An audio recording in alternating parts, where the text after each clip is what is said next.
Graça e paz da parte do nosso Senhor Jesus Cristo, que ela alcance a vida de cada um de vocês. Eu sou o pastor Rafael Miranda, da comunidade evangélica Tabernáculo de Adoração, e quero compartilhar com vocês algo da parte do Senhor. A palavra ela tem a capacidade de transformar a vida do homem, enquanto que a letra ela traz um jugo, um peso que a palavra não traz. E você vai dizer assim, pastor Rafael, o que é que você quer dizer com isso? A palavra disse o seguinte sobre si mesma. Em João, no capítulo 1, ela vai dizer assim: no princípio era o Verbo, e o Verbo era Deus, e o Verbo estava com Deus. E tendo essa reflexão, eu posso dizer que Deus é a própria palavra. A palavra que você cumpre é quando você entende a verdade de Deus.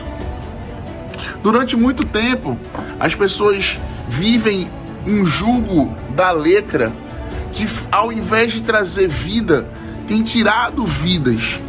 E eu queria te convidar a fazer essa reflexão, que quando você vive a palavra, de fato, está escrito, ela vai fazer uma transformação na tua vida. Ela vai gerar vida em você. E essa vida gerada também vai multiplicar vidas. Existe um período em que a gente confunde o que de fato é a palavra e o que é a letra. Porque a gente vive de forma superficial. E quando a gente vive de forma superficial, a gente é induzido a viver aquilo que algumas pessoas dizem sobre a palavra, sem ter o conhecimento e a profundidade do que de fato ela é. Os fariseus faziam muito isso. Os fariseus usavam a letra da palavra para inquirir ao próprio Cristo.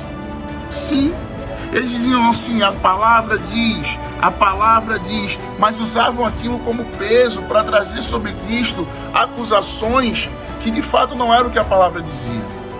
O próprio diabo fez isso. Quero trazer a memória. Primeiro, você vive um mundo espiritual e o diabo conhece a palavra, mas usa a letra para te trazer julgos, para te trazer acusações, para te trazer pesos, porque você não conhece essa palavra. Outra coisa interessante é que quando a gente para pensar que se o diabo teve a capacidade de tentar confrontar o próprio Cristo, o que ele não vai fazer com você? Porém, a palavra nos ensina algo interessante, e aí a gente sente esse peso que é o que os fariseus faziam usando a letra, dizendo o seguinte: olha, todos pecaram e destituídos estão da glória de Deus. Isso é fato, e quando eu conversava com esse amigo era algo muito latente pra gente. Só que a própria palavra também diz sobre si mesma: pela graça sois salvos, isso não vem de vós, isso é dom de Deus.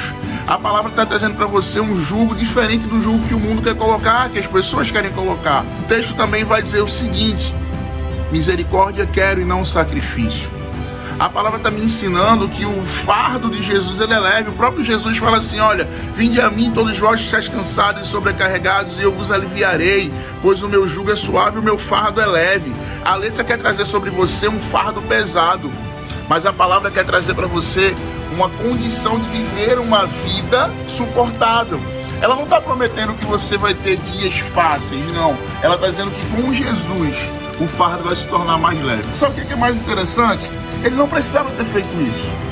Ele se sacrificou para que eu e você entendêssemos que vivendo a palavra em integridade, você consegue estar próximo da vontade de Deus. E assim você alcançará a salvação. Ele disse assim: olha, eu sou o caminho, a verdade e a vida. Ninguém vem ao Pai senão por mim. O Cristo está dizendo o seguinte: cumpra aquilo que eu estou te ensinando e você vai alcançar a salvação. Viva me seguindo, viva aquilo que eu vivo e você vai alcançar a salvação.